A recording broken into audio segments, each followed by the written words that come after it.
Equipa conjunta destacado e Aeroporto Internacional Presidente Nicolau Lobato da une halo a preparação do 10º Santo Padre Papa se toma Timor-Leste e a segunda agora.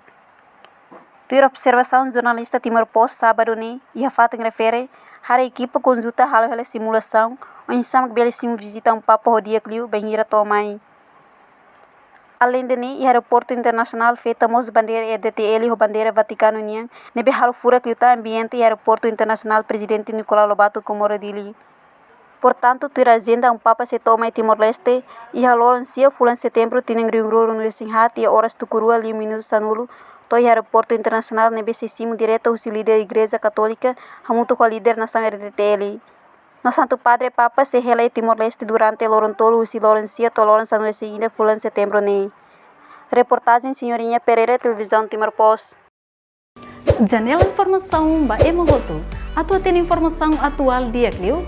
Kita haluha. Haneham botão subscribe, like.